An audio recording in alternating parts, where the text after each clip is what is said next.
a porra do campeonato, né?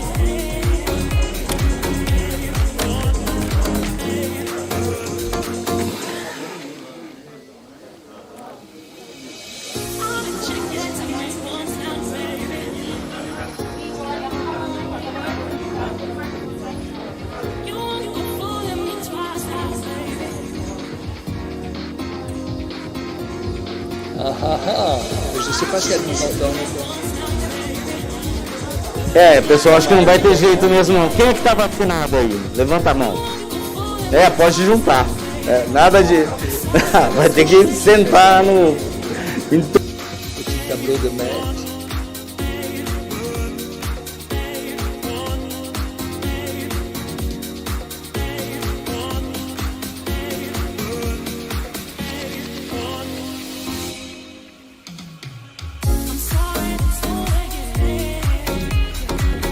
Bonjour, ma belle amie.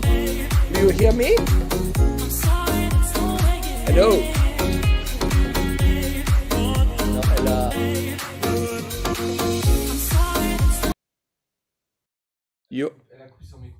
You are on mute. Your microphone is not open. Ah, now it's okay, I think. É.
Se quiser.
Meu.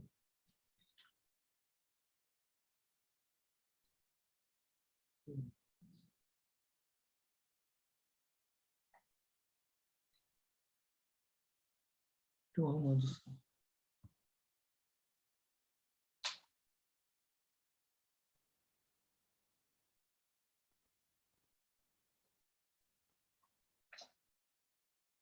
Som tá ruim lá. Nossa, que tal? Tá ligado o microfone.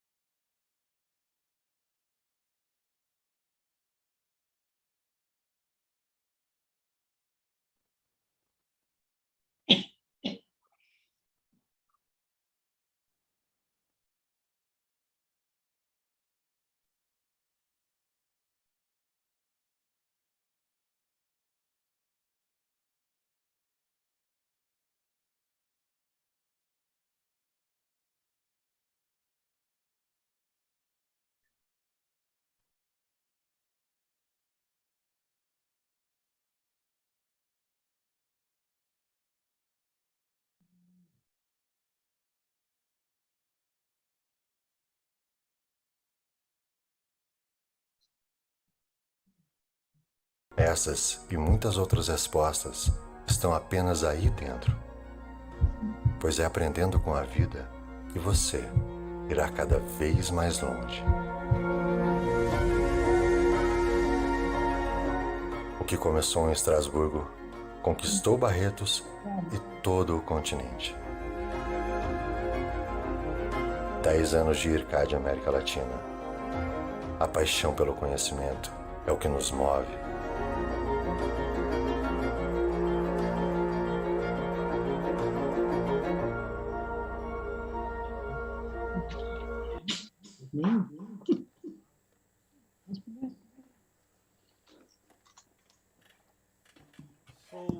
We are going to start our session. Professor Maresco, how are you? Thank you for coming, unfortunately by video conference. Yes, good morning, Armando. Very happy to see you, even if I missed not to be with you in Barretos. Is the sound correct? Exactly, it's correct. It's correct. Okay. So you say to me when I have to start my speech, but I will start my speech only if you promise me that you are going to send me the same shirt that you have today. I want exactly the same. Exactly the same. We have one for you. Okay, I can start? Yes, please. Okay, so first of all, thank you very much. I think it is a very emotional moment today because, 10 years. And I want just to summarize what you asked me in between 10 and 15 minutes, the history, what you call the legacy in my career. And it's very interesting that you know that all the concept of IRCAD start exactly 30 years ago. 30 years ago, just because I attended an exceptional lecture. I always said that. The lecture of Rick Satava, colonel of the US Army, surgeon. And you imagine that 30 years ago in 1991, he imagined really the future of surgery, speaking about the power of internet, which didn't exist, the power of robotics, which didn't exist, the power of virtual reality, augmented reality, artificial intelligence. So you imagine. And all that, when I came back from this lecture, we decided to create IRCAD. And you know that at the beginning, we just need to have a support and a financial support. And that was this man, Leon Hirsch. He was CEO of United States Surgical Corporation in New York. And I sent to him a fax. And I remember that the European president of US Surgical said he's not going to answer to you because I have the possibility to speak with Leon Hirsch only 5 minutes per year. But the day after my fax, He answered, I'm going to send to you 7 tickets of Concorde. You remember the supersonic plane going to New York and also to Rio de Janeiro. And he said 2 helicopters are going to be waiting for you in New York. And that was the beginning, really the beginning of the story. And we are lucky because you know that Strasbourg is a little city, but it is a very strong university city, international city, and our university is in the top 100 best university in the world. And you know that we have today more than 32,000 universities in the world. So that was also the reason of the success. And, when I speak, I want just to summarize what we do and what we have done in research and in education. In research, we developed since the beginning, that means since 27 years, the concept of augmented surgery, which is augmented vision, and that is virtual reality and augmented reality, that is robotics, especially for flexible robotics, and that is artificial intelligence. So all these different concepts that we develop today in different IRCAD in the world. I just want to point out some IRCAD highlights. Je ne sais pas pourquoi ça passe plus là. Okay, and for example, also what we call the 3 world premiere that has been performed by IRCAD. I think that all you remember that in 2001, it was the first long-distance surgery. That was a challenge because at this period, US Army said that it would be totally impossible, never more than 500 miles and in 25 years. And it was done by especially the support of 2 very young engineers of France Telecom. And that was a fantastic challenge. Doctors in New York performed surgery on a patient in France. Puis je vous le disais en titre, une première en matière médicale. Le chirurgien a opéré de New York une patiente qui se trouvait à Strasbourg. 이제 환자들은 세계 유명 의사들로부터 먼 거리에서도 수술을 받는 게 가능해졌습니다. So, you know, and after that it was published in high priority in Nature. But Americans were a little jealous.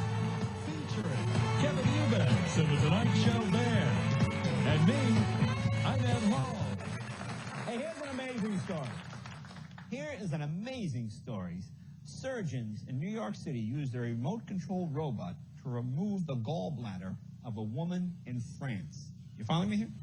From monitors, TV monitors in New York working the controls, they were able to use the robot in France to remove her gallbladder.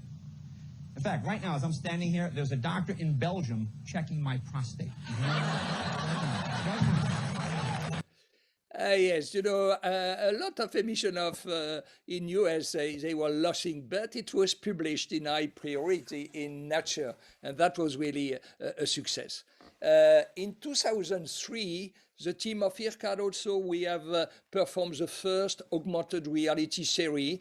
A little more than 100 cases of adrenalectomy where, for the first time, we use a virtual reality concept and augmented reality concept. And you see here, that was a preparation of the operation. And during the procedure, when we cut at the external part of the vena cava, you are going to see that in real time, it was possible to see in transparency the veins, the tumor, the normal gland.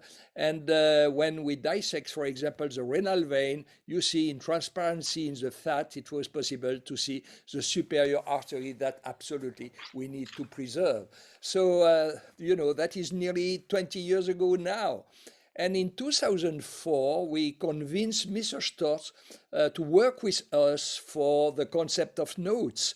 The notes, you know, the natural orifice transluminal endoscopy surgery. And we had the support of the Ministry of Industry in France, the support of Storz. And that was in 2004, the beginning of notes. And we have performed with the team, Silvana Peretta and Bernard Almain, the first human notes transvaginal cholecystectomy, which was published in JAMA. And we know that today, we have stopped this kind of transvaginal cholecystectomy because really no interest, especially if we have just one port.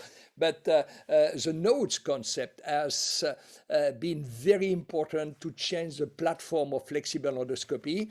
And why? Because today the flexible endoscope has two instruments going out of the flexible endoscope in a parallel way. And we know that the most important thing in surgery is triangulation. And that is the reason why we have developed a triangulation system. And after that, we have developed the robotic flexible platform whose name was EASE, because we know that it is important to have also a robot for flexible endoscopy. And because we know that surgery of alimentary tract in the next 5-10 years will be performed by endoluminal way, we imagine how important will be the development of some flexible robot like Colibris, for example, in US, who is going to be in the market in the next months. One word about IRCAD high-tech transfer. I think IRCAD is an academic center, but also the goal of IRCAD is to go to the patient, and for that we need to have a technological transfer. And that was the history of visible patient. So you see that in 2013, we have created, after 20 years of research, we have created a spin-off of IRCAD with visible patient. And now visible patient has an exclusive license by Johnson & Johnson, especially to integrate that in the robot Verb. And today, what is very interesting is how artificial intelligence changes the facts. Because you know that to reconstruct a liver or a lung, it was 4 hours, a semi-automatic way. And you see that in 1 year, during the COVID period, we passed from 4 hours semi-automatic way to 9 minute fully automatic. That means in the next 5 years, it will be real time. That means you can send a CT scan in the robot, for example, and in real time, you will have a 3D reconstruction. A word about what I call IRCAD, research and development transfer democratization. Why? You know, we see and we develop a lot of technology, very expensive, and we always want to have a challenge and to improve the level of surgery. But we forget something. You see, in the last report of the World Health Organization in 2021, what we learned is that 5 billion of the world population don't have access to medical imaging. And because we know that more and more percutaneous surgery will be a way of minimal invasive surgery, we have developed a program. And this program is, you see, 3 work packages. The first one is very clear how we can, with artificial intelligence, detect automatically little tumors. But you know, to detect little tumors, not with a big machine of ultrasonography, but with a very simple machine, the size of an iPhone, or perhaps smaller than an iPhone. And you see, you do the ultrasonography, and artificial intelligence can immediately do the screening of little tumors. So the next step, when we have that, is to reconstruct this tumor in 3D, what we have done with a CT scan, to see what is the target, and automatically, certainly one day and very soon, to do the biopsy and to do the ablation of the tumor. So that is a way really we want to develop. That is done by the surgical data science team that we have, between 30 and 40 engineers, but not only, because we work also very strongly with the team in Taiwan. We work and we develop more and more a team of artificial intelligence developers in Africa, in Rwanda, because they have really a famous university of computer science that is a subsidiary of Carnegie and Mellon University from Pittsburgh in United States. And for this project, we have also a strong link with the radiologist department of the Hospital del Amo of Barretos, and they will be involved in the next 2 months to support us for this wonderful project. I want to finish by IRCAD training concept because it is the reason why the young generation is here for the colorectal advanced course. I think it's important. We need to teach the new technology, and that is exactly what you have in Barretos. That means an auditorium, a strong team of audiovisual people, a lab, and in this lab, to have the opportunity to use the last technology. But also today we have the robotic system in Strasbourg with a 13 robot Da Vinci, because more and more surgery will be performed with a robot. We want to train the flexible endoscopy surgery also, and something very important, web surge. Web surge, it is free of charge. It is translated in 7 different languages. And today we have more than 400,000 active members. So that is a very important scientific community. IRCAD is also a builder because we like the different buildings. So you see that for IRCAD France, for example, we started in 1994 with an institute of 4,000 square meters. Today it is 13,000 square meters, especially with a new auditorium of 300 places and a new building for robotic surgery. In 2011, we built, phase to IRCAD, a big institute of image-guided surgery also for patients, and that is a big concept we have developed with Siemens, and that is the building which is Institute of Image-Guided Surgery. And also because we know what is the concept of a biocluster, we have renovated this wonderful building, the Arras of Louis XV, because we know that when the course stops, the course doesn't stop. There is a prolongation in the restaurant, around the hotel, between the experts and the participants. Finally, IRCAD globalization. It is certainly one of the reasons you are here. You know that we started in France in 1994, Taiwan 2007, Brazil, that is to 2011 and 2017 in Rio. Rwanda in Africa will be finished at the end of this year. And China just started 2 months ago, and we have 2 projects not signed, one in United States and one in India. And just some word, because, you know, today for me, 10 years ago, I remember this period of a fantastic period of opening ceremony of IRCAD Barretos, very emotional moment with some good people. Armando Melani, you are a genius man. Enrique Prata is one of the person I admire most in my life, because this person, what he has achieved in Barretos, it's absolutely incredible. So this moment, I will forget this period.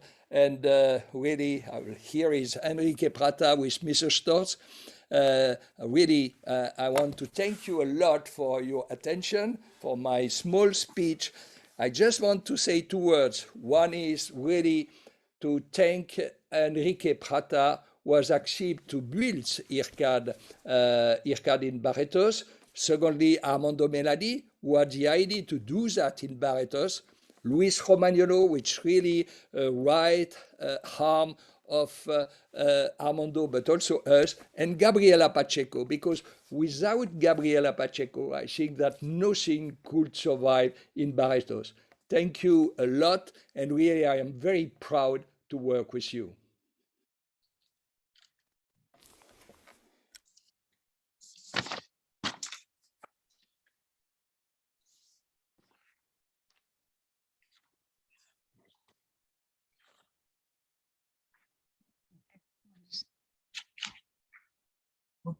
Agora.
to wait for Enrique, Jack, because he's gonna be here at the end of the session, and I don't want to say any words to him while he's not here with us, but we are gonna continue our session with our good friend, another guy that is well known from all of us, Professor Bill Hild. He was here in the first course. It's a privilege to have you here. Unfortunately, today by video conference. Please, Bill, thank you very much for sharing your time with us today. Amanda, among these 10 years. yeah. Armando, thank you.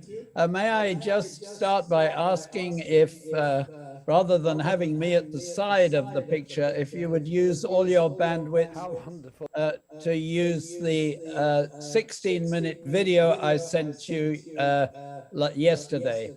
It's on a Vimeo, which the technicians have, and I think it will be a better picture if you use that and exclude me until afterwards, when, of course, I will answer questions if you would like me to. But what a pleasure to hear Jacques, and so far is to see Angelita, who I will mention, of course, in my talk. But anyway, over to the Vimeo if you have it, please. Pedro, it's up to you.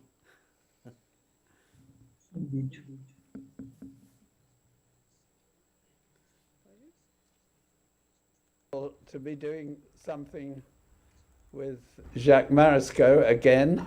I've missed IRCAD, an important part of my life going to Strasbourg, and I've missed you a lot, all of you. Anyway, here we are talking to the Barretos branch, as it were, of IRCAD. And I well remember Angelita and I came to the opening ceremony all those years ago. There were still some wires sticking out of the wall at the time. You know, it wasn't completely finished. How exciting. And I've been back to Rio, and I've been enjoyed a wonderful contribution that came up to that Rio meeting a couple of years ago from Barretos. And you've asked me to say what my legacy is. Well, the first thing I say about my legacy is the most obvious words are TME, because that does crop up very regularly at all rectal cancer meetings. And I did dream up those words, but I think I was the first person to talk in any major way about the techniques of pelvic dissection being related to the embryology, to the midline origin of the gut, and the fact that the real gut is actually the mesentery, that the gut forms within the mesentery, and that the organ is the mesentery. So the embryology of the innermost dissectable plane, which I called the holy plane, and the idea that a plane is actually an areolar interface between two layers that can be turned into a space by skilled surgical dissection. I would really like that concept of the envelope around a visceral cancer, which started with the rectal cancer and total mesorectal excision. If my legacy was that surgeons will start to think about that. I made it as a cover boy, if you like, on diseases of the colon and rectum. The holy plane actually has now reached into 4 different surgical specialties. And I think, in fact, the magic interface between the midline gut and the surrounding parietes is what I'd like to be remembered for. But I guess it'll just be the letters TME. I see dear friend from long ago, Angelita. She leaves a wonderful legacy that I'm proud to have contributed to, and certainly I'm still trying to sell to the world. And that is, of course, the complete response and the avoidance of surgery altogether. So if you find that confusing, that I'm dedicated to better surgery in one half of my brain and no surgery at all in the other half, and all the anomalies that that throws up, then so be it. This lady is one of the most exciting things that happened to me. Only last week she phoned me, and 13 years ago, I believe she might be the first person in Europe to have been told by a surgeon not to have an operation. And I had actually driven for 4 hours as a second opinion visiting surgeon. I was going to do either an abdominoperineal or a very controversially low anterior resection. But she now rides horses. She's just moving to France because she's in the horse business. And essentially, she is a normal person completely, with no evidence of cancer 13 years later.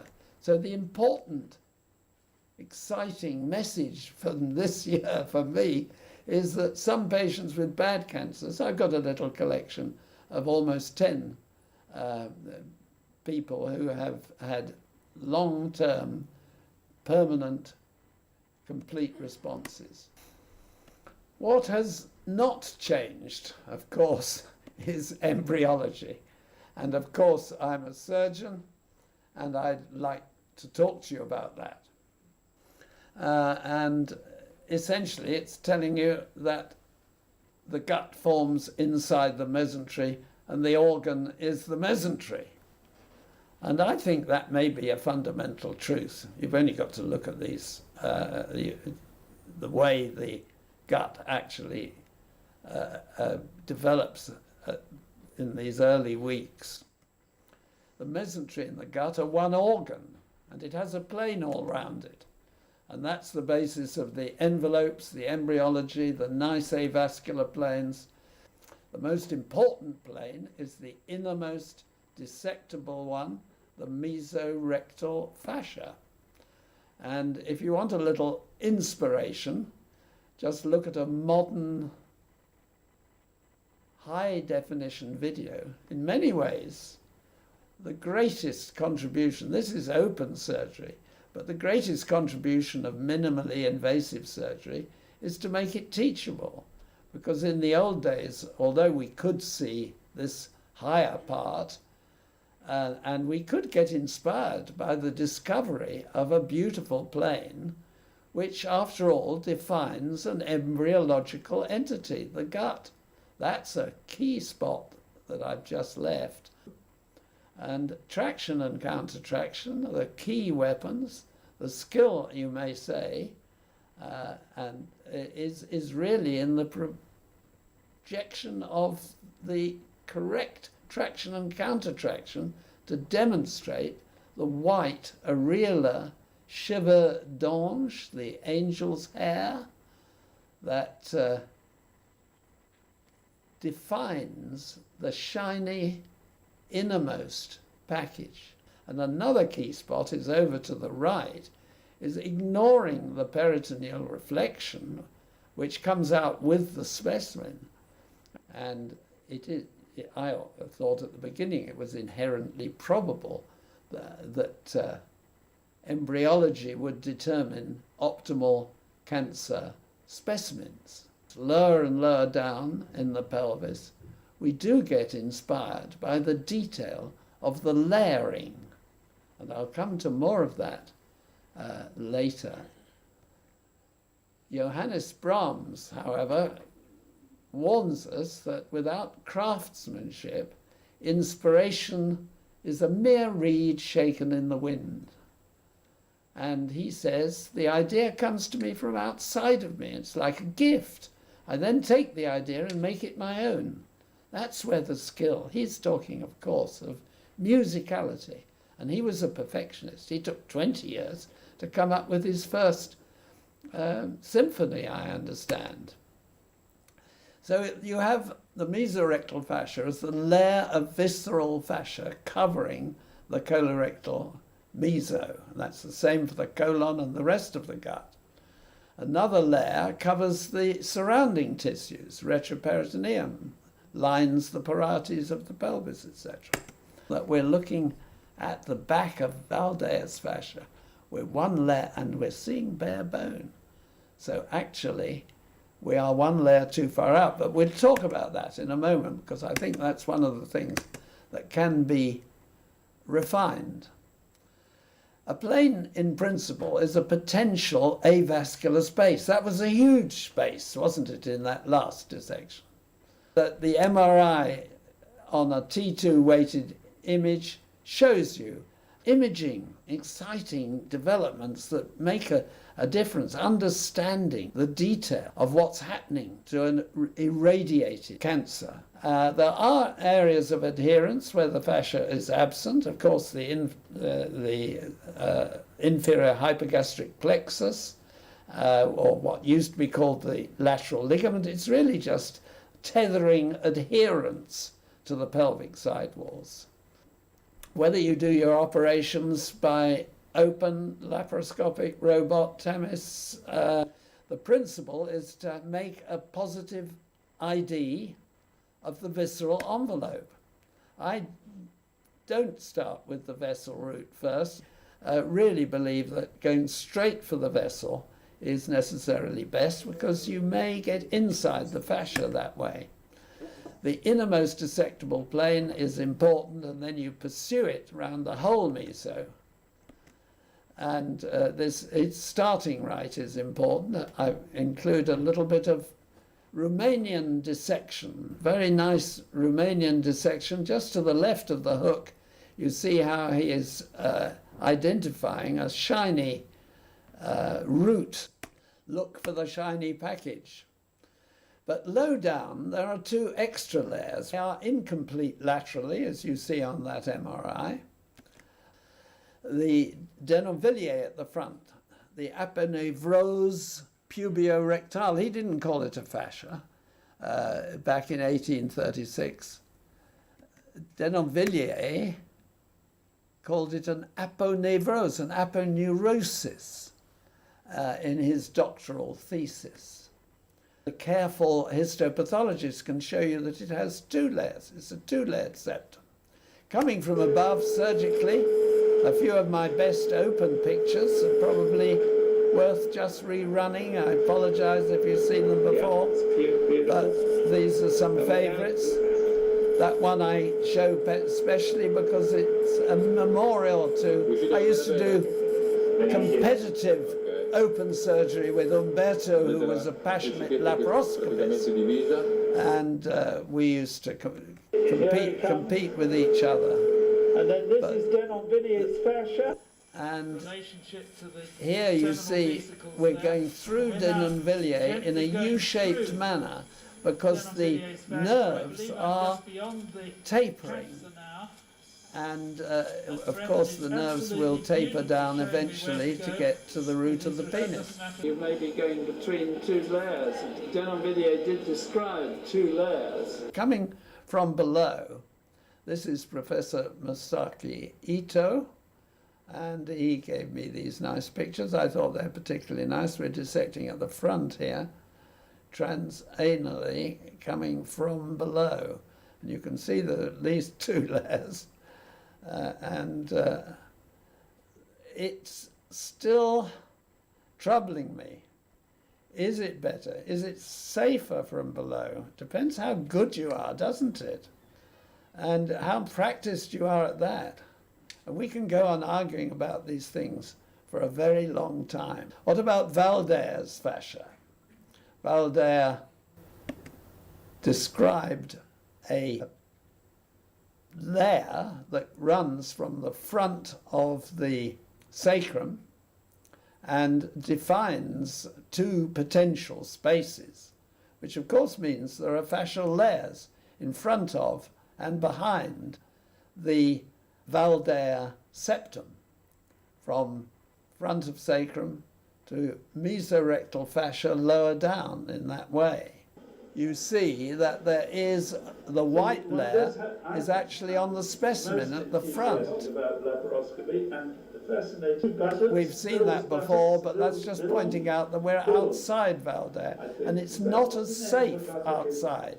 You have veins there, you tend to be led to go outside the nerve and thus to damage it. Is it not better to dissect in front? Yes, but not if there's cancer behind. From above, you see my boss of surgery now in Champalamo in the colorectal unit, the very careful robotic dissection in front of Valdaire and leaving Valdaire, in other words, inside the patient. Coming from below is a tricky business because of the angulation, but I think you all know that. I'm just going to show you what I think is one of the most important videos about transanal surgery that's been given to me by Greg Wynn from Colchester. And you see the white layer, we're outside the white layer. That's mesorectum in the middle, bare bone at the back. And so Greg, being a clever chap, he realizes and goes looking with his, I personally am a diathermy dissector, but you'll have your own views about that, and I'm not going to argue about it. If we stick to the anatomy, you see that he's finding a way of getting inside rather than going outside. And I think you realize how low down, what a thick layer the Valdaire is. The magic to me of our robotic teaching, wonderful, wonderful stuff by Amjad Parvez, and dissecting in front of Valdaire again, going, as he calls it, painting. And he would do a complete anterior resection and TME with no blood loss, no measurable blood loss. For abdominoperineal in a young woman, beautiful anatomy. Of course, we get better anatomy in the young. That shows the pubococcygeus muscles, what we used to call the anococcygeal raphe. It's often turned into a raphe in the older, but you see two beautiful pubococcygeus muscles there. To do an intersphincteric APE entirely from above, ending up with the exciting fact that you can literally cut through the skin from above if you wish to. You see the intersphincteric dissection in a way that really we haven't done before.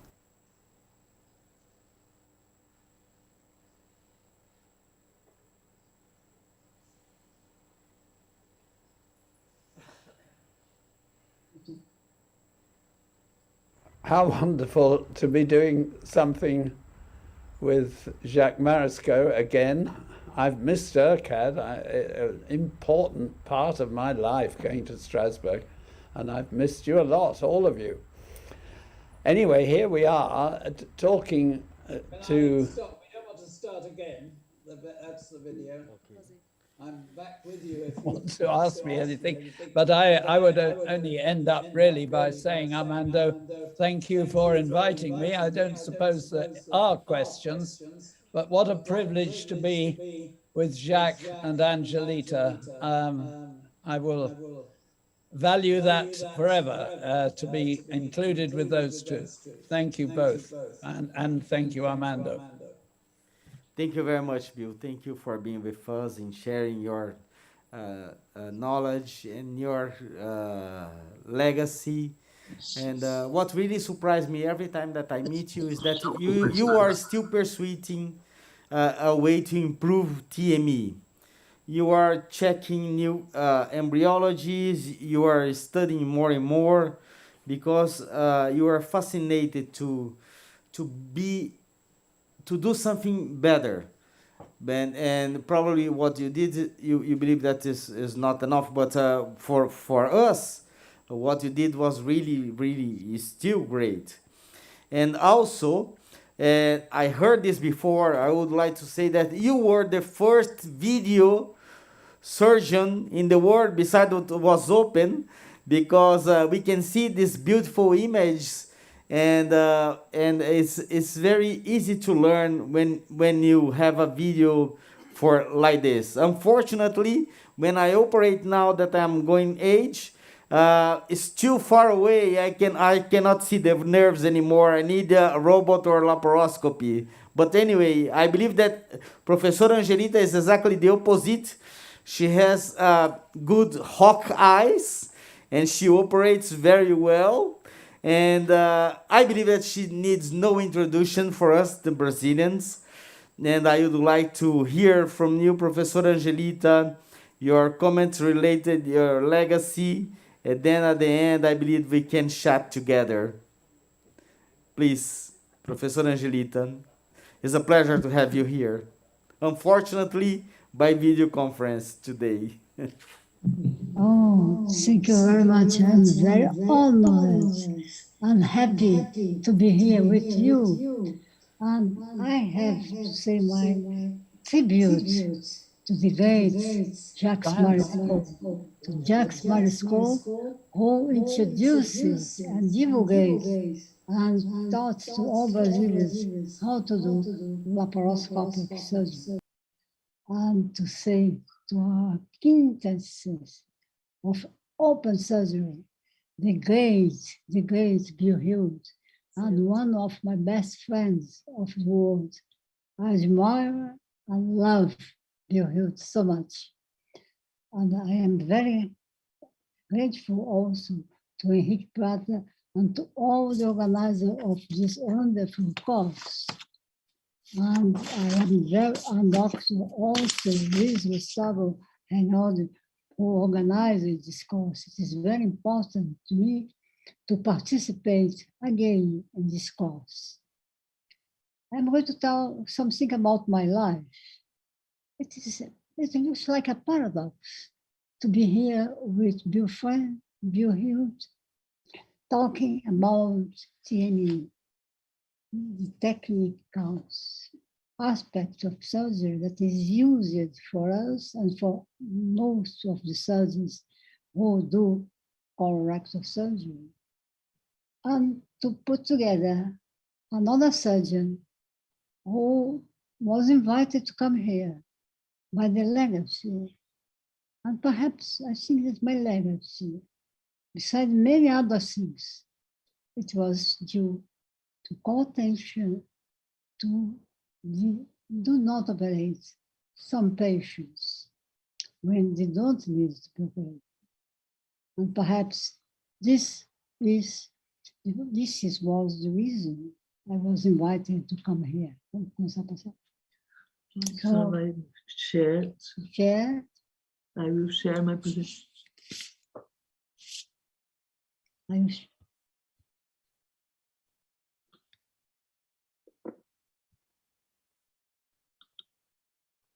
isso.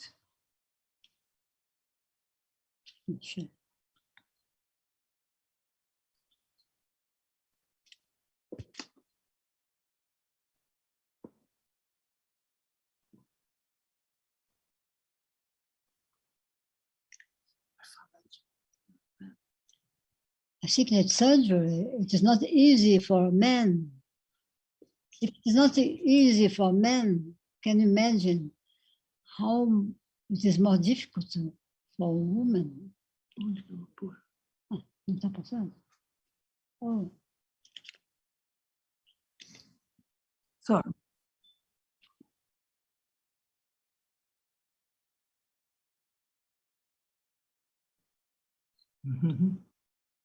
Yes.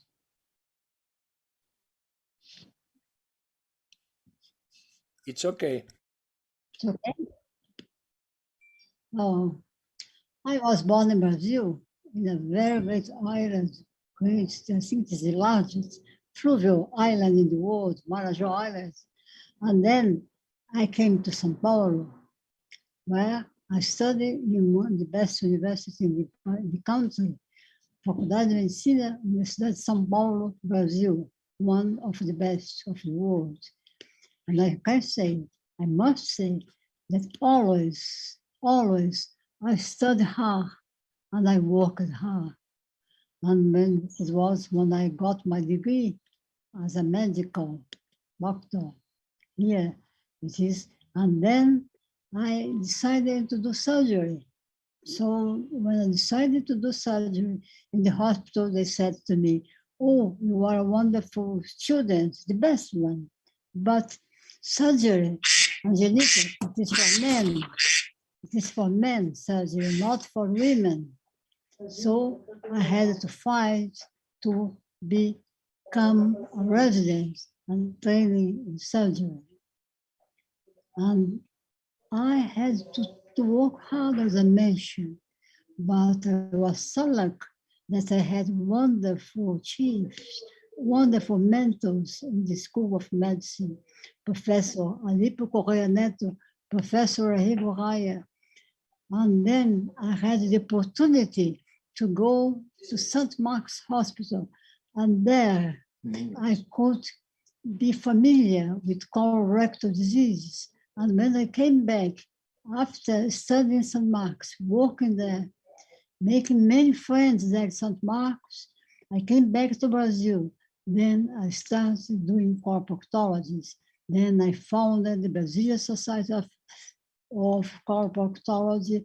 I started the residence in coloproctology, and then I trained many young surgeons to do colorectal surgeries. And I have to say now that coloproctology, our Society of Colorectal Surgeons now, it is the second in number in the world. It is only after the American Society of Colorectal Surgeons, we have a great number of members. And I must say that more than half of all the members are female surgeons, and very good female surgeons that are becoming professors. And I started my career, my academic career, doing studies in motility.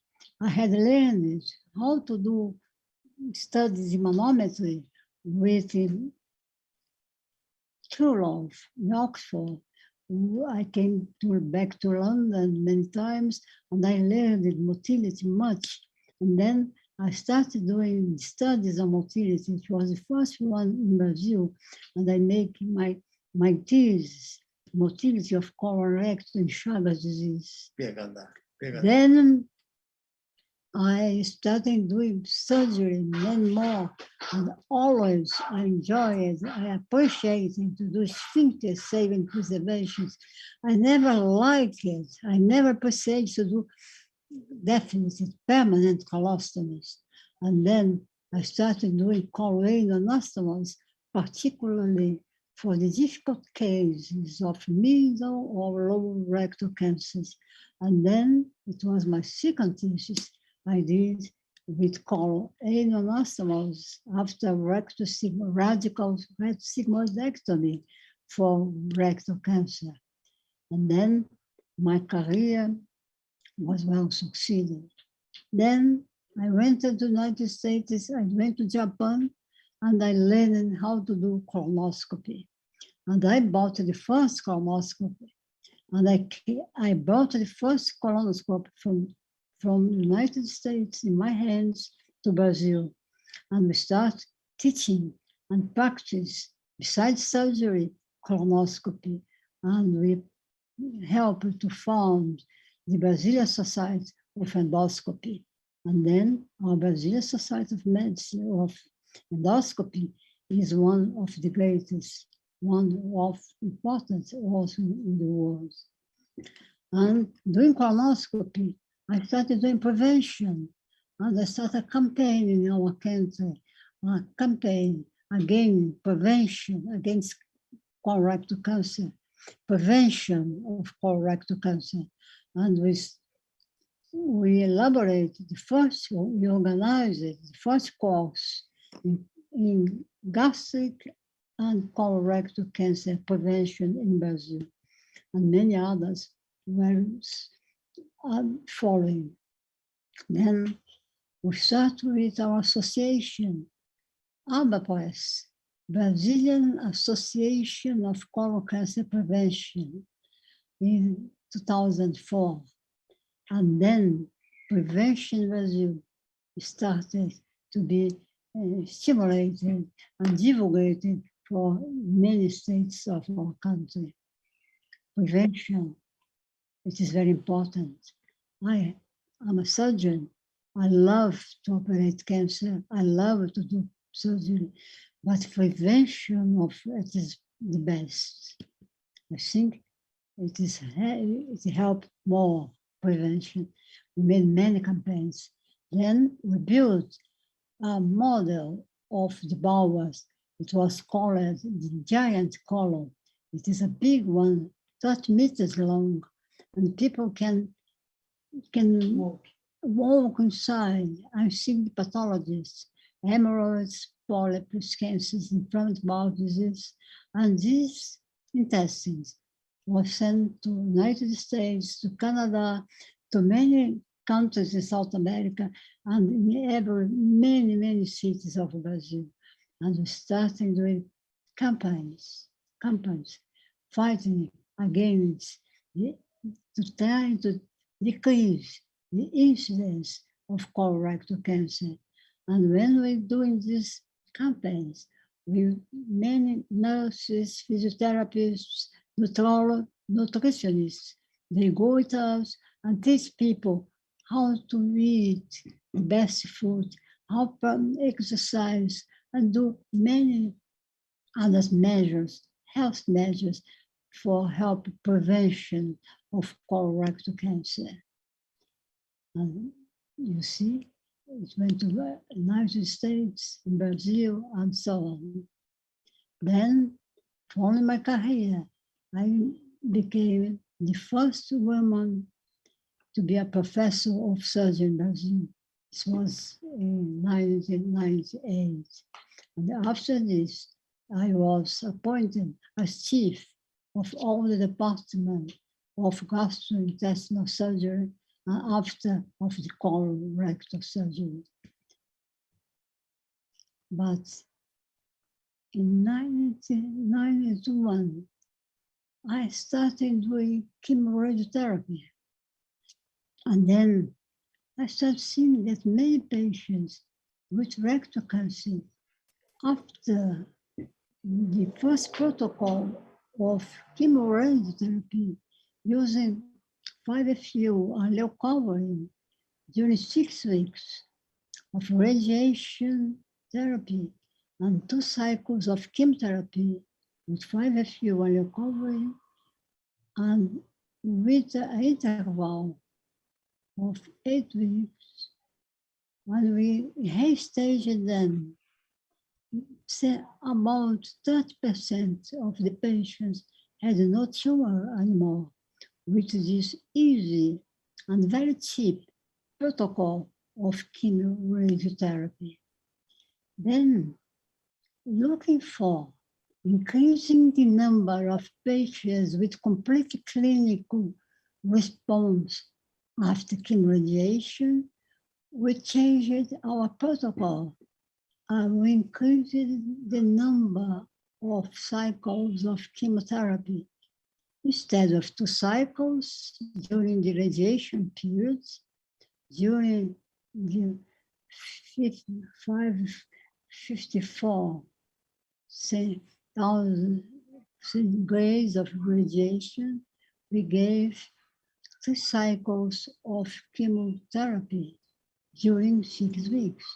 Then we started waiting 9 weeks, and then we gave 3 more cycles of chemotherapy using the same drugs in the same dose.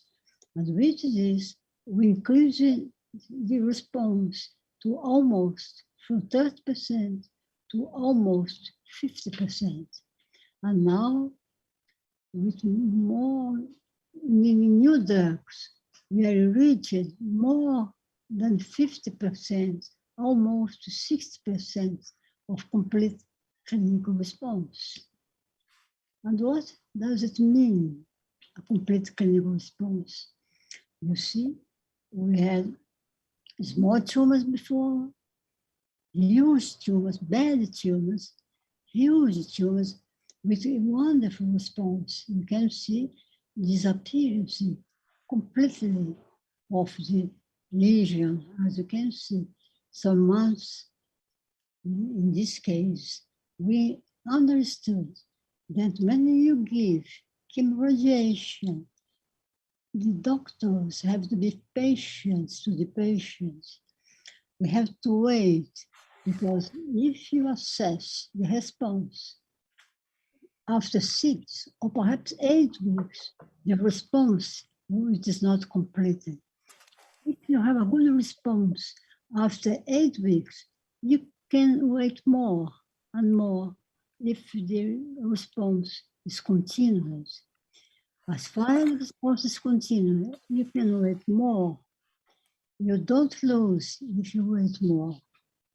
And I used to say that the more you wait, the more you gain. Then you see a patient with not a complete response of 7 weeks, after many weeks, complete disappearance of the lesion. You wait more. And what happened with our first patients?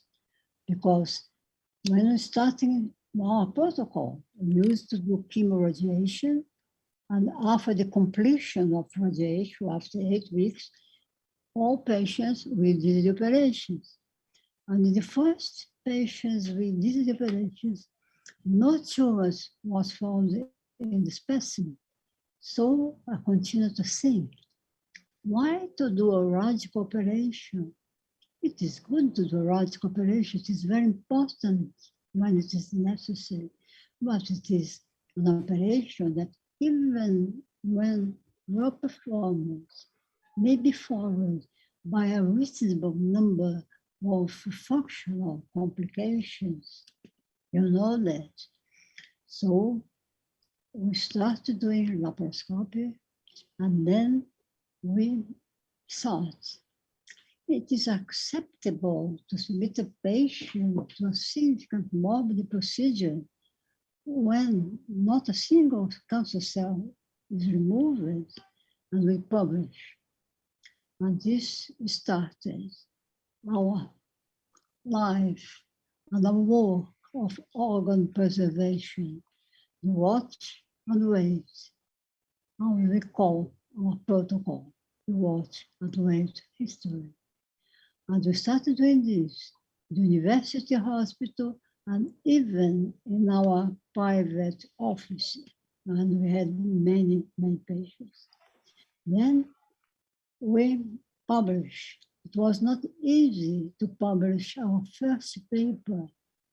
We presented in the Congress in San Francisco, and finally it was published in the Disease of Colorectal, the first paper in 1998.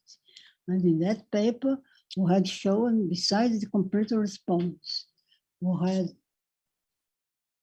proven that even when you have recurrence, when you have local recurrence, you can salvage the patients. We can do delayed surgery. And we publish papers showing that if you follow the patient carefully after a complete clinical response of a watch-wait protocol, if you watch carefully, you can detect when it occurs an early local recurrence, and you can do a salvage operation.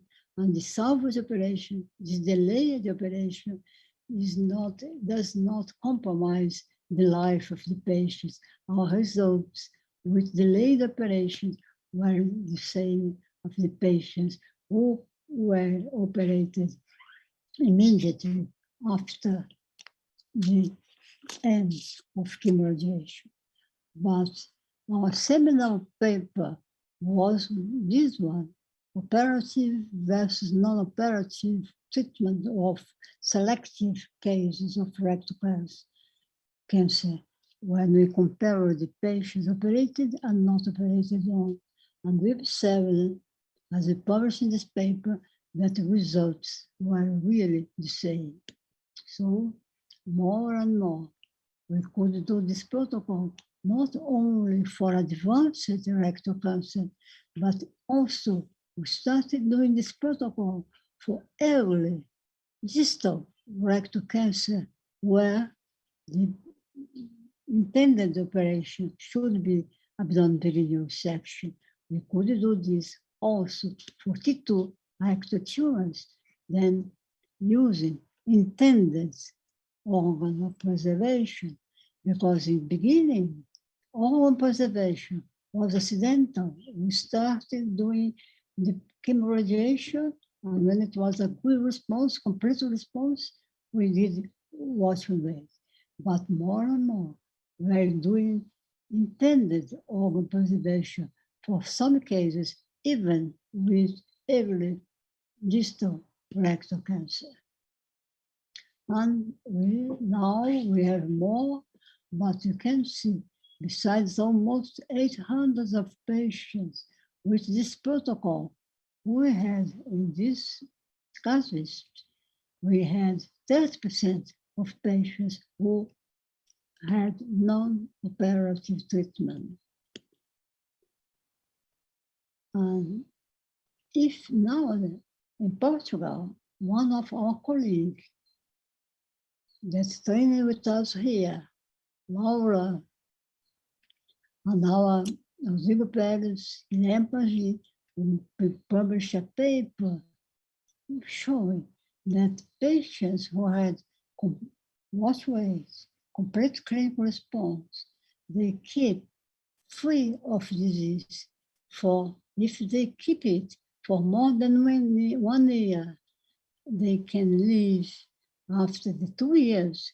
The probability of local recurrence will decrease, and after 3 years, probably later recurrence, it is very, very rare. But warning, this protocol of watch weight, it is not for all patients, and particularly not for all surgeons. When I first presented my paper in San Francisco, look, they almost killed me. But more and more, with the good help, and I have to always be grateful for my dear Bill Hughes, because Bill Hughes was the mentor of watch weight. He accepted the idea, and he started giving lectures proposing this method of treatment. So many others. We organized the FICARI, it is the International Forum of Rectal Cancer that we started doing in Brazil, and I think it's my legacy, the FICARI course, because it was the first one in the world to treat only rectal cancer. And the first FICARI, 2007, more than 50 guests, invited guests. They gave lectures from all the world. The most important people in the world, they came here. Not only important people, the teachers, but also all the people, young people from all Latin America. You see, young Argentinians, ladies, doctors who trained with us doing watch and wait. And in the world, you can see, in many places in the world, people doing watch weight. There was a special course in Portugal 2 years ago on watch and weight, and many other courses on watch weight are being given in all the world. So now I am very glad and honored that the International Watch Rate Database was started showing in the world the centers who are doing watch and rate. And I see that this legacy was transmitted as you saw Bill Hughes. I also was the cover of this important disease magazine. It is a Paul Rector magazine. It is important. I was very honored to be the cover of it. And I have to mention that all good surgeons knows how to operate this, but the better surgeon know when to operate. Perhaps nowadays we could say that best surgeons knows when not to operate. And I think that many other people in the world are following my fingertips. I thank you for all my collaborators and for all of you for being inviting me to be here. Thank you very much. Thank you.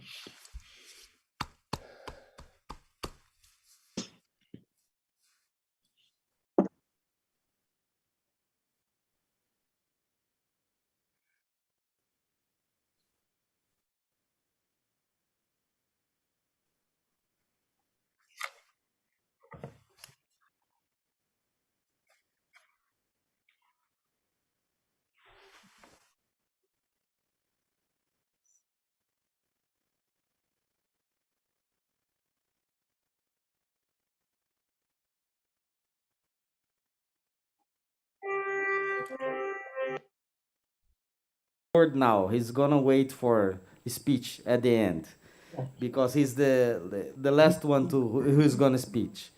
So, but this is about building dreams and persuading what we feel inside to move around and do better for people. So, Jack, if you want to start saying something, just a few words. Sure. I don't see Enrique, but you say that he is here, and that is true. Okay. Hello, Enrique. No, you translate. I think a very, very few words, but to say that I have been impressed by the legacy of Angelita for a lot of reasons, and I think it has been so hard for her to start as the first woman to have this level of surgery in Brazil, because in Brazil, you are a little machist, n'est-ce pas? And also, I was very, very happy to hear what Bill Hill said, and I think he has an exemplary career, and he is so a smart, open-minded man. But what I have to say to Enrique is that what we have achieved, and Angelita, Bill, myself, I think it's nothing in comparison of the achievement of Enrique Prata. The first time I have seen, I was in Barretos, in the middle of nowhere, to do what he has done with this huge hospital, with the last technology, with the best surgeon and oncologist. I think he is a mutant. He is not a normal man. And he has to say all the respect that we have for him, all the admiration we have for him, and also for IRCAD, because IRCAD in Barretos exists only because he had the vision to see that it was important to train the surgeon. So I have just to thank you a lot, Enrique. Sorry, don't to speak fluent Portuguese, but I think you understand that for me you are an example of what somebody can do in his life.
So good morning, everybody. Dear Professor Marisco, dear Mr. Enrique Prata, Professora Angelita Gama, Professor Hild, Dr. Armando, Dr. Luis, dear doctors that are here, dear colleagues. It's a great honor to be here today and to have the opportunity to direct a few words to you. And in the name of the company Karl Storz, all my colleagues, and I would like to take some people out, especially the local staff, like Deborah Oliveira, like Eduardo Rodriguez, but as well the many people coming from Sao Paulo, from our regional office for South America to support the courses, especially Ms. Nere Cacaus and Seiki Ueda, Augusto Marino, and all the others. And then on behalf of the company Karl Storz, and especially Mr. Karl Christian Storz, our CEO, as well as my regional vice president, Mr. Giovanni Aragoni, I would like to convey our best votes and congratulations to the 10 years anniversary of IRCAD America Latina. It's a pity that the circumstances do not allow us to commemorate this in a bigger way that this occasion would deserve. So I've prepared a few words, and if you don't matter, because I think the international guests know Karl Storz very well, and it's about Karl Storz, so I would change to Portuguese. So that's, I don't mess up with my German, Portuguese, and English. Ok. Como parceiro desde o início, que esteve em contato com esse projeto desde a fase de construção, e como representante de dos principais patrocinadores, estou particularmente orgulhoso por estar aqui e poder comemorar junto com vocês 10 anos de sucesso da instituição IRCAD e especialmente da nossa parceria. Para quem não conhece muito bem a empresa Karl Storz, e acredito que alguns participantes aqui não estão tão pertos, permitam-me apresentar um breve histórico da nossa empresa. A Karl Storz é uma empresa privada alemã fundada em 1945 e que, na época, fabricava instrumentos otorrinolaringológicos, lanternas de cabeça e lupas binoculares. O interesse do Sr. Karl Storz, que era o pai da doutora Sibyl Storz e do atual, de novo a mãe do atual CEO Karl Christian Storz, tinha seu interesse especial em uma boa visão pelo médico em assuntos conectados com iluminação e, portanto, a física, e o que o levou a se especializar em endoscópicos. Ele ficou fascinado com a ideia de desenvolver instrumentos que permitissem ao médico olhar para dentro do corpo. E duas invenções foram mais importantes para abrir caminho para um boom da endoscopia inédito, ou não visto até então, na segunda metade do século XX. E ambos estão intimamente conectados, associados ao nome Karl Storz, que uma vez é a fonte de luz fria, e o telescópio de lentes, de lente de bastões, aquele Hopkins-Rutland Telescope. Essas duas invenções permitiram aos médicos diagnosticar com precisão sem precedentes e desenvolver técnicas cirúrgicas que hoje são familiares até mesmo para pessoas que não são da área médica sob o nome de cirurgias minimamente invasivas. A Karl Storz participou de todas essas fases desse desenvolvimento revolucionário e continuado, em estreita colaboração com médicos e especialistas de diferentes especialidades. Desenvolvemos produtos que, em muitos casos, foram pioneiros e garantiram a posição da empresa como líder global. A filosofia da nossa empresa é muito simples. Future has tradition and tradition has future. Ou seja, o futuro tem tradição e tradição também tem futuro. Esta máxima de gestão empresarial tem significado para cada um dos nossos colaboradores da CalStorts, pois representa as características que estão na origem do sucesso da empresa. Ideias, visionários, alicerçadas numa mão de obra precisa e tradicional e integradas num conceito de empreendedorismo sustentável. Com essa receita de sucesso, a empresa enfrenta com confiança o futuro. Aliás, o desenvolvimento sustentável de longo prazo é sempre nossa principal preocupação. Nossa empresa familiar planeja em termos de gerações, não em trimestres. Consequentemente, nossa empresa se esforça para criar relacionamentos de longo prazo com nossos clientes e parceiros. Avanços constantes nas técnicas de cirurgia endoscópica e, portanto, de instrumentos e dispositivos também exigem oportunidades específicas de educação continuada para médicos, residentes, estudantes de medicina, para familiarizá-los com a aplicação dos nossos métodos de tratamento. A CalStorts contribui para o avanço da endoscopia como poucos e tem consciência de sua responsabilidade neste aspecto do progresso da medicina. Portanto, apoiamos programas de treinamento e educação continuada em hospitais e centros de treinamento especializados em todo o mundo. Neste contexto, também se insere a cooperação e que é mais que uma parceria entre a CalStorts e o IRCAD América Latina desde o seu início. E acredito que posso falar que temos até muitos amigos dentro do IRCAD.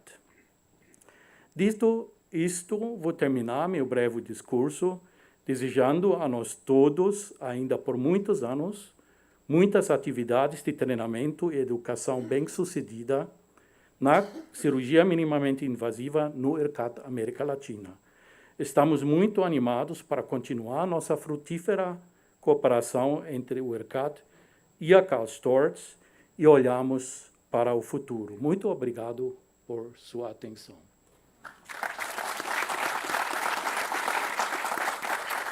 Obrigado, Wolfgang. Obrigado. Gostaria agora de convidar a especialista de produto coloretal, a Karina, representando a empresa Medtronic. A gente tem que contar uma historinha, porque inicialmente a empresa que era a nossa parceira, né, Covid, na verdade vocês viram o professor Marisco, começou com Auto-Suture, depois Tyco, depois Covid e agora Medtronic. Porque uma foi adquirindo a outra, né, Karina? E fomos crescendo, né? Isso mesmo. Tem um vídeo que... A gente tem um vídeo da nossa liderança. Pode já. Pode. Uhum. São 10 anos de parceria, onde a Medtronic disponibiliza a sua equipe e tecnologias para o melhor treinamento e capacitação de profissionais da saúde em cursos básicos e avançados em diversas especialidades. Para todos nós é uma honra apoiar uma instituição tão renomada e assim seguir com a nossa missão de aliviar a dor, restabelecer a saúde e prolongar a vida. IRCAD e Medtronic, uma década juntos a favor da vida. Legal. São 10 anos de parceria.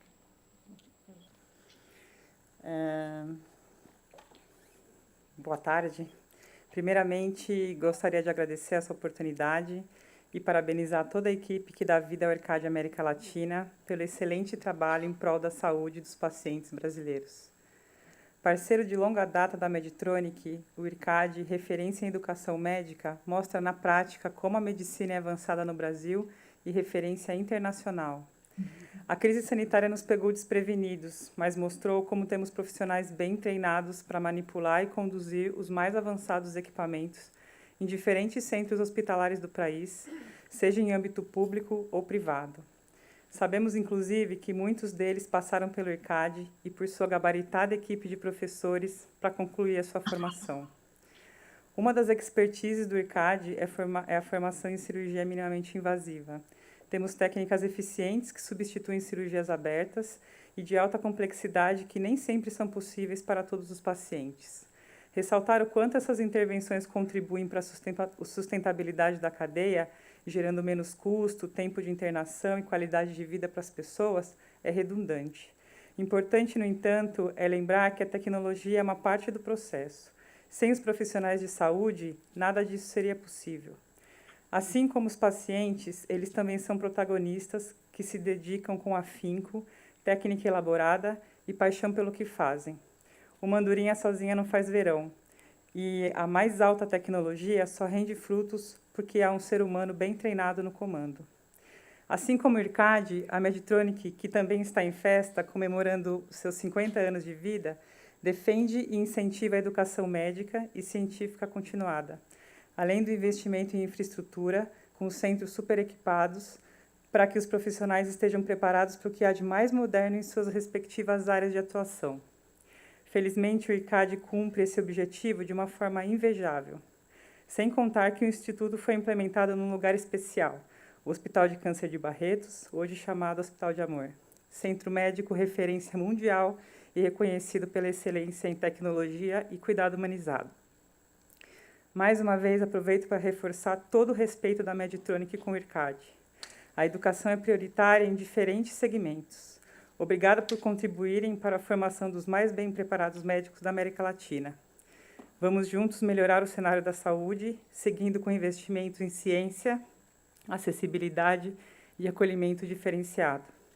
O arsenal tecnológico tem que estar disponível para todos que um dia possam precisar, mas sem um ser humano por trás, a cadeia não existe. A expertise do médico, como cirurgiões e intensivistas, ainda se destaca nessa história e faz diferença para possibilitar finais mais felizes para pacientes e suas famílias. Muito obrigada, que possamos trabalhar juntos por muitos anos. Contem conosco.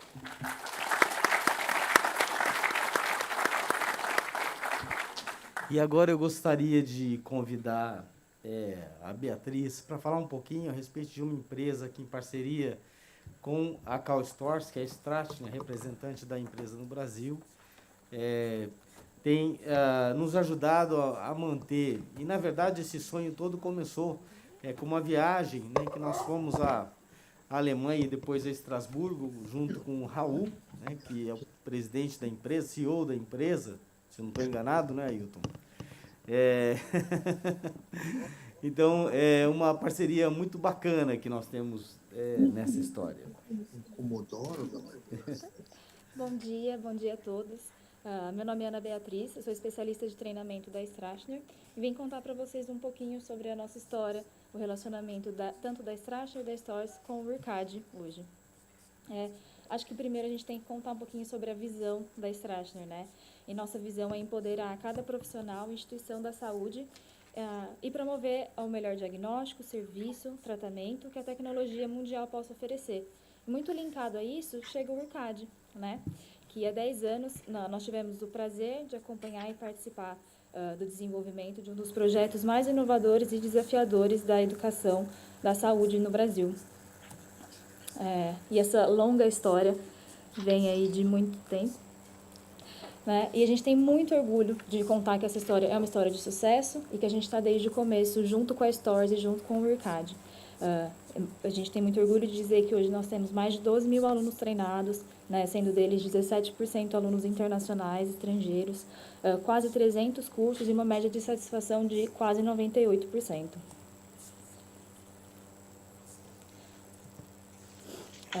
Mais de 1.500 professores, muitos de vocês estão aqui hoje, e a gente tem sempre muito prazer de oferecer o melhor da tecnologia, não só da laparoscopia, como da cirurgia robótica. Então a gente sempre traz toda a nossa tecnologia para aprimorar ainda mais o conhecimento dos alunos do IRCAD. E esse conhecimento ele vai tanto para os alunos do IRCAD como para nós, como empresa. Então, a gente usa esse centro de treinamento como para conhecimento nosso, para o nosso aperfeiçoamento, para que a gente possa sempre transmitir mais qualidade no nosso ensino também. Essa colaboração, a gente tem muita honra de dizer que às vezes ela vem antes do curso, durante o curso e depois. Então, a gente está sempre em parceria com o IRCAD, que espero que muito em breve nos congressos. É sempre um prazer receber o IRCAD nos nossos estandes. A gente ajuda sempre na divulgação dos cursos. Durante os cursos, nós somos treinados para passar conteúdo de qualidade, ensinar o aluno para que ele tenha conhecimento sobre o material Call Stores.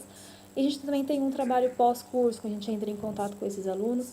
Nós temos várias unidades da empresa, várias áreas da empresa juntas para promover um bom atendimento para esse aluno. E agora eu queria mostrar um vídeo do nosso co-presidente, co-CEO, Raul. Olá, é um grande prazer participar desse momento, mesmo que à distância. O IRCAD aqui no Brasil nasceu a partir do encontro de pessoas que, assim como nós, acreditam no conhecimento como agente transformador. E eu tenho a imensa alegria de ter feito parte do começo dessa história e de até hoje sermos parceiros no desenvolvimento do futuro da saúde. Um agradecimento especial ao Henrique Prata e ao Dr. Armando Melani, que fizeram esse projeto virar realidade e uma grande referência mundial. Que venham muito mais anos de encontros, histórias e vidas transformadas. Meu muito obrigado.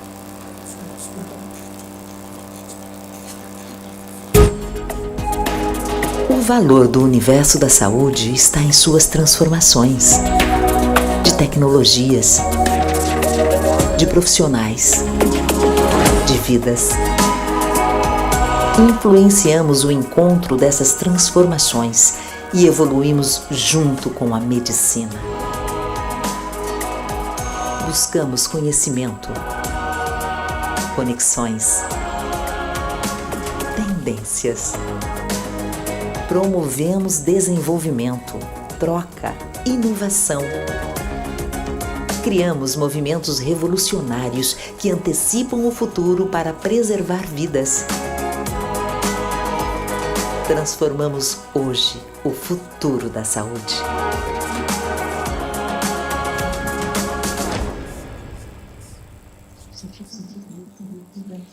Então, em nome de toda da nossa presidência, da nossa diretoria, da nossa gerência, hoje aqui representados pelo Ailton e pelo Rafael, eu parabenizo o IRCAD pelos 10 anos, torço aí para que sejam os primeiros 10 anos de muitos, contem sempre com a gente. Obrigada.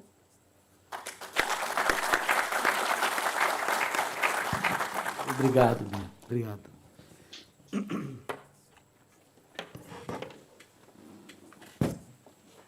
Bom, agora, antes de convidar o Henrique aqui, eu gostaria de falar algumas palavras. Eu acho que a vida ela é muito interessante e a gente precisa olhar, né, para o ser humano e para as coisas, a forma como as coisas acontecem, aprender com os exemplos e continuar adiante. Eu acho que aqui a gente tem alguns exemplos e algumas histórias, vocês viram exemplos de vida, pessoas que passaram por dificuldades e conseguiram vencer, só que o resultado do final dessa trajetória é fazer bem para o ser humano que está ao seu lado. E essa é o legado do professor Marisco, da doutora Angelita, do professor Bill Hilde, e esse é o legado de um homem que está aqui conosco hoje, que é o Henrique Prata, que faz bem para as outras pessoas. Ele, apesar de não ser médico, salva muito mais vidas do que nós individualmente, com tudo isso que ele cresceu. E eu queria fazer um paralelo do que aconteceu na vida dele com a minha vida. Ele chegou aqui, acho que em 88, 89, para fechar o hospital, porque o pai dele estava acabando com o patrimônio da família. E ele quis sanear as contas do hospital e ia fechar o hospital. Essa história é bem conhecida para nós que estamos aqui, ou estivemos aqui durante um longo tempo. Só que um dia, ou melhor, na véspera desse fechamento, ele teve um sonho. E sonhou que ele não ia fechar o hospital, ele ia construir um hospital novo. E foi exatamente isso que ele fez. E ao longo desses anos, ele partilhou conosco, os médicos do hospital, a possibilidade de fazer coisas melhores para os nossos pacientes. E foi assim que, em 2000, eu comecei a fazer laparoscopia aqui, sem o SUS pagar nenhum material, porque o Henrique sabia que isso era bom para os pacientes. Mais do que isso, em 2004, a gente começou a treinar as pessoas aqui, porque a gente sabia que só nós fazermos aquilo que a gente fazia de melhor não era suficiente. Nós não iríamos conseguir tratar todos os pacientes do Brasil, nós não iríamos conseguir atender todos os doentes aqui na unidade de Barretos, e a gente tinha que compartilhar isso. E foi assim que a gente começou a treinar as pessoas, com a ajuda de vários colegas que aqui estão, e se eu for nominar alguém, provavelmente vou esquecer. E eu não quero fazer isso. E o Henrique um dia chegou para mim, e, na verdade, eu bati na porta dele e falei assim, eu quero criar um centro de treinamento. Aí ele falou assim, ó, eu tenho uma área aqui, 800 metros quadrados, onde é a construção hoje, você vai fazer uma... E aí eu fiz uma plantinha e tal, e aí eu falei, será que vai ser assim? Só que eu tinha estado, em 2006, no IRCAD, na França. E eu fiquei muito impressionado com o que eu vi lá. E, conversando com uma das pessoas que estavam na Stores na época, a gente, naquele ano, tinha recebido, graciosamente, o primeiro endoscópio flexível da Qual Scores no Brasil, e o Henrique precisava ir para a Alemanha para agradecer a Madame Stores. E eu também, um pouquinho antes disso, tive a oportunidade de ir mais uma vez à França, e lá eu tive uma reunião com meia hora com o professor Jacques Marescot. E o professor Marescot me recebeu, falou assim, bom, não tem como fazer IRCAD no Brasil, porque as fundações do IRCAD na Argentina já estão prontas. E a gente vai trabalhar em parceria com a Argentina. Ele falou, se você quiser, traz o seu chefe aqui, que talvez eu converse com ele.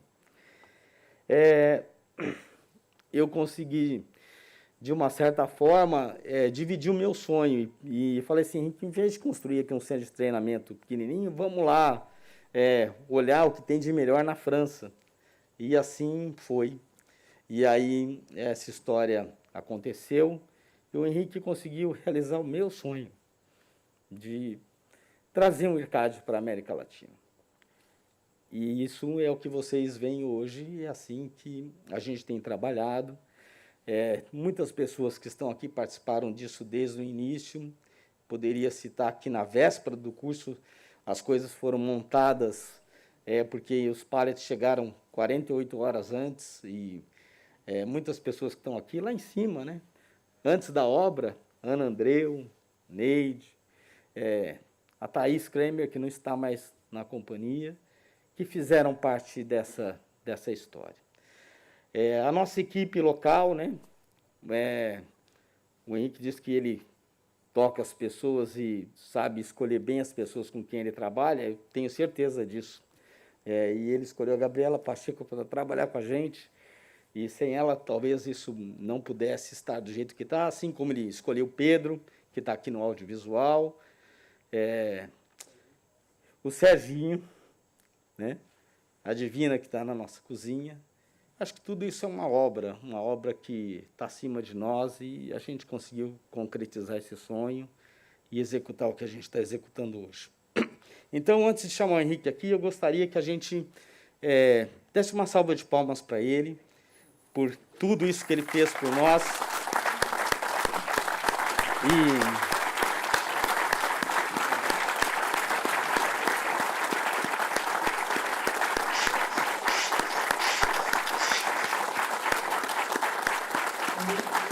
pela saúde brasileira.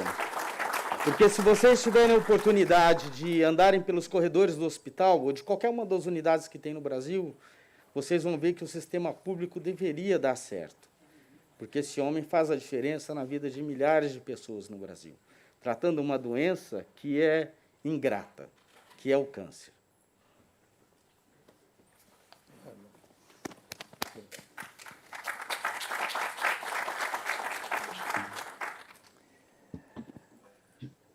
Bem, o destino hoje me pôs de eu estar aqui. Eu não estava programado, deixei um vídeo para vocês do orgulho e da festa que significa para mim o êxito desses 10 anos, para mim, para toda a família do Hospital do Amor. E essa história, quando a gente busca a história, a gente tem que achar o sentido do que nós vamos falar. A primeira prova do IRCAD é a prova absoluta da presença de Deus nesse projeto chamado Hospital de Amor. Esse lugar aqui é um lugar que tem uma prova constante de um grande parque tecnológico, de uma condição ímpar na formação de profissionais, no centro mais avançado na América Latina, uma oportunidade que todos conhecem. Mas a prova de que isso é um presente de Deus e que pode fortalecer em todos nós a nossa fé, é porque de toda a minha equipe médica, toda a minha equipe, toda a família, eu observava muito o Armando sempre sendo a pessoa que mais buscava inovação. E o Armando sempre fuçando, sempre buscando mais coisas, e sempre falando em mais coisas, que me trazia uma consciência de que eu só tinha uma missão aqui, em buscar o que fosse de melhor para tratar todas as pessoas iguais. Tratar as pessoas que você pode oferecer o melhor porque ela tem dinheiro, não existe mérito nenhum, porque o dinheiro atrai a busca do dinheiro. Mas fazer a medicina que meu pai idealizou, de tratar todas as pessoas iguais, essa medicina não é fácil. E o SUS não tem sequer, nesses 30 anos de gestão minha, incentivo para nada que fosse em melhorar a vida dos pacientes do SUS. E como em várias partes, em vários momentos na história desses 30 anos, nós temos coisas tão bonitas quanto essa que estamos comemorando hoje, essa história, para vocês que estão aqui, tem que ter um significado muito forte, porque o Armando começou a alugar uma chácara, arrumando uma chácara debaixo de uma lona para fazer uma cirurgia de porquinho, porque o Armando ficava buscando, e eu querendo, por que está buscando isso, por que está fazendo isso? E ele me incentivando a enxergar esse projeto. E aí, quando eu vi que essa medicina era mais humana, a essência do que eu fui buscar era a oportunidade de tratar o paciente do SUS, que não perdesse o sangue na cirurgia, que não entrasse em debilidade, demorava a recuperar, e demorava a ir para a radioterapia, demorava a ir para a quimioterapia. E então essa história me pegou pelo lado do benefício que tinha para tudo isso. Em seguida, ele me cortejou a conhecer o nosso querido amigo Jacques Mariscot, que tinha a chave das portas para chegar na Madame Stores, que era o presidente do IRCAD Estrasburgo, um homem de muita visão, e mesmo que ele tinha falado para o Armando, que já estava em andamento o projeto na Argentina, o Armando, sabendo que eu era um homem de fé, e acreditando mais em mim do que naquele momento eu mesmo acreditava, eu falei, Armando, eu não sei falar inglês, eu não sei falar francês, que eu vou lá convencer esse homem para quê? Falar do quê? Eu não sei como é que uma pessoa... Eu sei falar e olhar nos olhos das pessoas e falar o que significa, o que nós buscamos em valores de humanização para os nossos pacientes. Mas se eu não falar, eu não me sinto... Não, mas o Edmundo vai, eu e o Edmundo transmitimos o que você pensa e o que você fala. Eu acredito que você convence as pessoas. Eu só acredito no seu convencimento. Eu não acredito no meu e no do Edmundo. Eu acredito no seu. Falei, mas daí eu não falo a mesma língua, eu não vou dar conta de fazer isso. E aí vem o primeiro ponto que vocês podem acreditar, porque o nosso querido Mariscot está aqui, pode endossar o que eu estou falando. O Edmundo começou a falar em inglês, o Armando cutucou e falou, não, antes tem que fazer um parênteses. A secretária do Mariscot falou, ele é muito ocupado, tem várias coisas para fazer. Se vocês serem bem objetivos, e se ele sensibilizar, ele vai pedir licença e depois ele volta. Mas vocês têm que sensibilizar ele, porque ele não tem muito tempo para ficar aí ouvindo vocês. Mas o tempo é 15 minutos, 20, vocês têm. Aí o Edmundo começou a falar e o Armando olhou começou a balançar a cabeça e falou, não está transmitindo o que o Henrique falou. Aí o Edmundo falou, então fala você, Armando. O Armando começou a falar, o Edmundo, você também não está transmitindo do jeito que ele falou. Aí eu olhei para os dois e falei, eu vim aqui, saí de Barretos, estava 40 graus, cheguei aqui na França, 20 graus negativo, e aí estou vendo vocês dois discutindo na minha frente que não transmite o que eu quero transmitir. E aí eu olhei para o Marisco e deu um break nos dois, falei assim, porque eu tenho intimidade dos dois como irmãos mesmo, e falei, que isso? Os dois não têm inglês para... E o Marisco falou, por favor, fala você em português, que ele viu que eu estava irritado com os dois. E ele falou, fala você em português, bem devagar.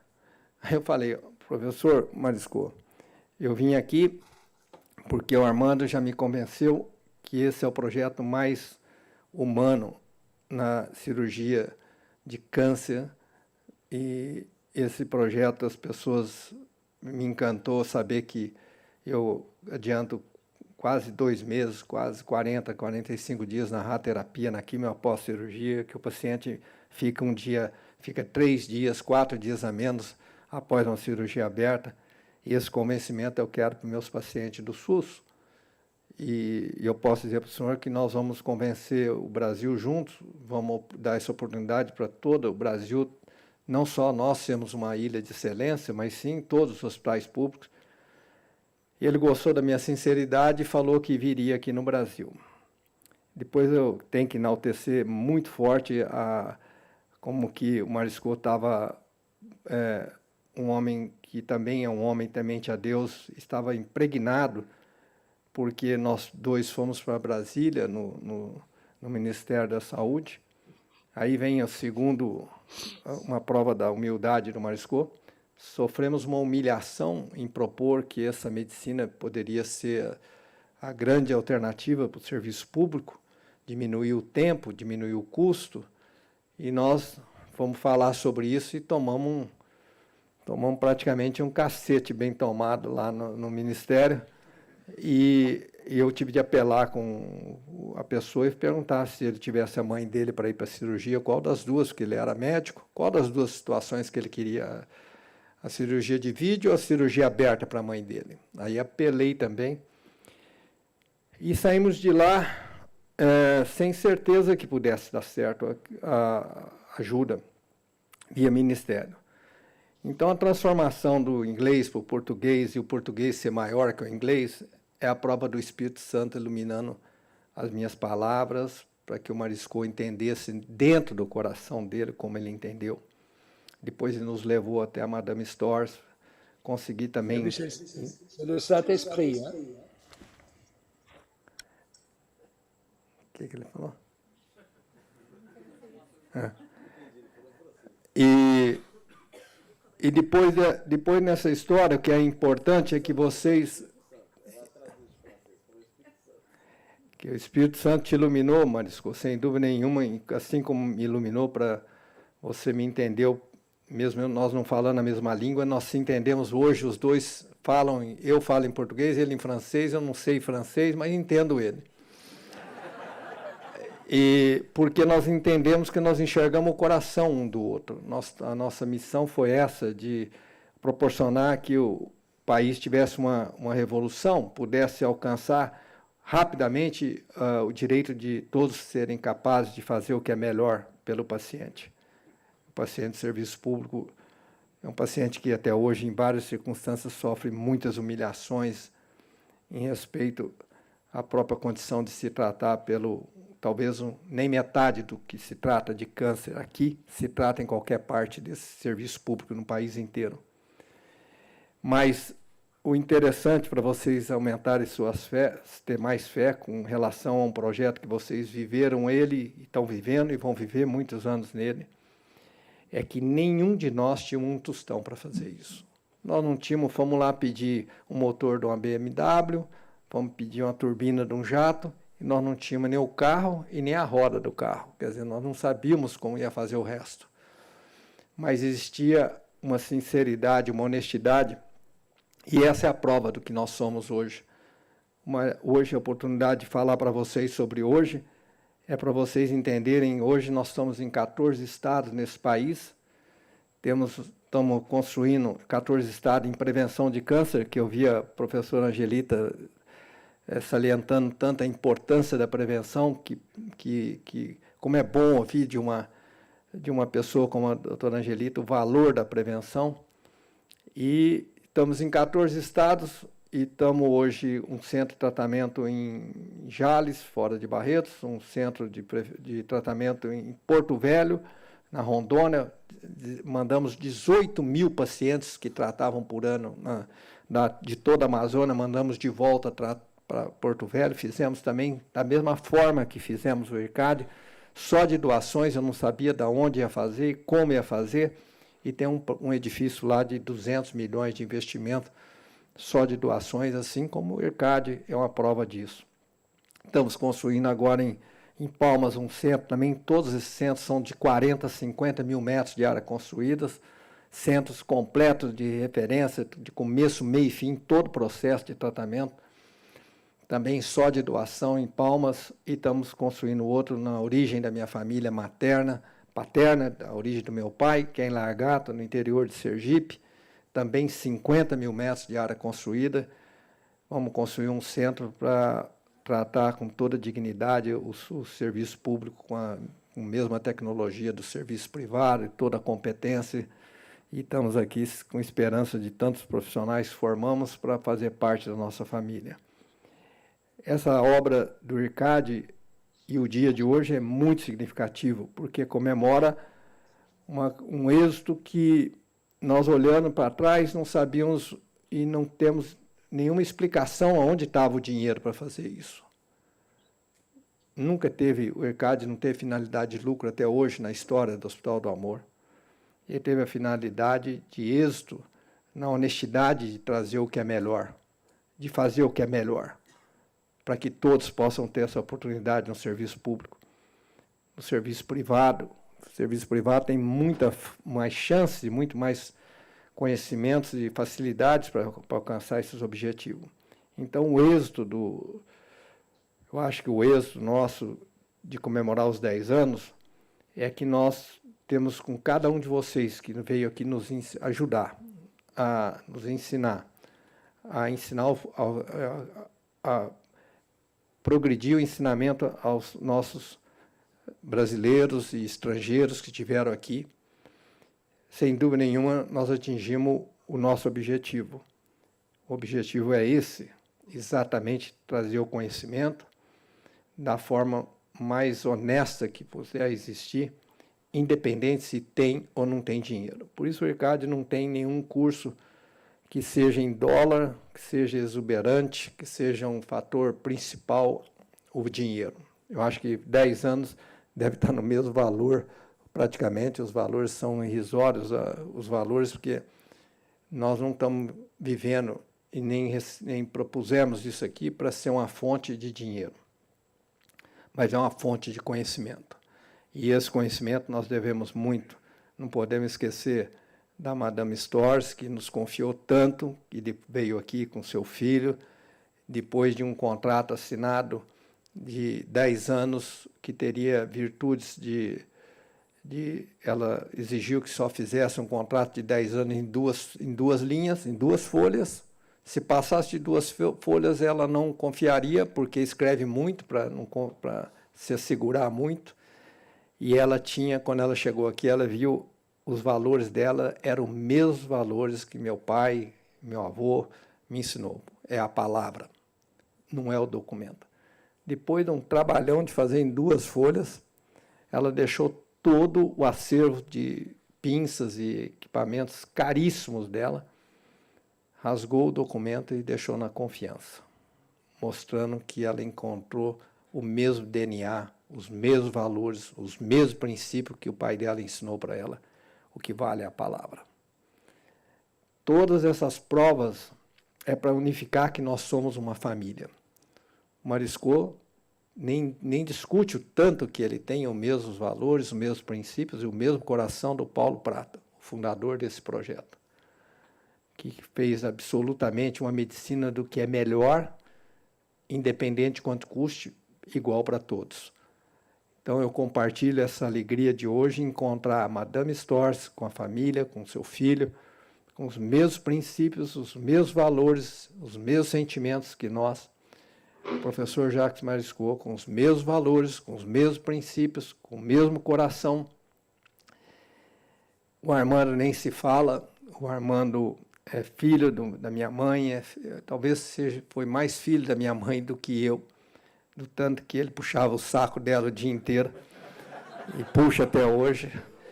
E o Armando é um filho da casa, uma cria da casa. Ele sempre foi uma pessoa absurdamente humilde, porque é sempre um talento, mas a referência dele, 24 horas, era a professora Angelita Gama, que sempre ele falava que ia ser um dia como ela. E para mim, esses motivos que Deus deu para nós, a certeza absoluta que nós somos uma família. Depois veio o clero todo que ele falou, a Gabriela, o Serginho, Pedro, todos queriam que eu contratasse PhDs formados em São Paulo. Eu falei, não, eu monto a minha família. Quero pessoas que eu enxergo o coração delas e que elas amem aquilo que nós propomos fazer, que é ajudar o próximo. Por todos esses valores, a comemoração dos 10 anos é a presença viva do Espírito Santo nos iluminando, nos unindo pela configuração única de que nós fazemos as coisas em amor ao próximo, não por dinheiro. Essa instituição, ninguém viu até hoje que ela vai ter objetivo de dinheiro em nada do que ela faz, mas sim no valor de tratar todas as pessoas iguais na hora mais sofrida da vida, que é a hora da dor, a hora do sofrimento. É esse o legado da Fundação Pio XII. Por isso, os 10 anos, Armando, nos enche de orgulho, que aqui é um sonho, um dos sonhos que nós vivemos juntos e que nós vamos viver muitos anos juntos, porque esse sonho é a presença viva da generosidade, da bondade de Deus. Nós não tínhamos nada e não temos nada. Nós não tínhamos dinheiro para fazer esse prédio, não tínhamos dinheiro para fazer um tijolo aqui, e tudo veio pela providência de Deus. É isso que é a história do Hospital do Amor. Somos o que somos, porque somos uma família extremamente temente a Deus, e amamos. A prova disso é o tanto que nós trazemos o melhor para os nossos pacientes. O foco 100% é o nosso paciente. Que Deus nos abençoe para viver mais uma história longa, Armando, que você possa sonhar muito mais ainda na sua responsabilidade. E nós não podemos deixar de agradecer a história de vivemos juntos com o professor Marisco e a Angelita Gama, a Madame Storrs. Os seus caminhos, seus caminhos ainda são muito grandes para a gente percorrer junto, buscar sempre o que é melhor. Que Deus nos abençoe. Dia 23 vou receber o ministro, que é um colega de vocês aqui, e um dos orgulhos vai ser apresentar a história resumida que nós estamos falando agora. O ministro vem para acabar de entender por que nós lutamos tanto por qualidade. Que Deus nos abençoe, muito obrigado. E agora vocês são convidados para ir ao almoço na minha casa, uma comida caipira, comida de comitiva, fazer uma coisa bem simples. Acho que a Gabriela e o Serginho entenderam que vocês vão conhecer o lado da cultura do interior aqui, da história, que é a história das comitivas, que praticamente como vocês vão comer, como eu fui criado com meu avô, viajei com boi quando era moço, vocês vão conhecer um pouquinho da história e vão estar num pedaço da minha casa. Muito obrigado a todos, muito orgulho de vocês fazerem parte da nossa família.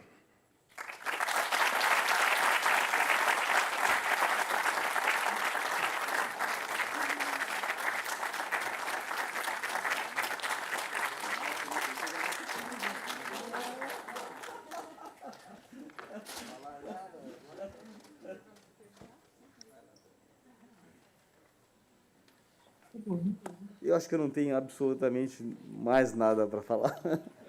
Tudo já foi dito. E eu espero que vocês possam retornar para a casa de vocês motivados, que esses exemplos possam ajudar vocês a prosseguir na vida de vocês fazendo melhor.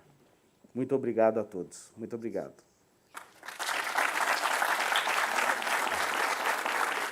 Thank you, Jack. Professora Angelita, obrigado. Obrigada. Thank you.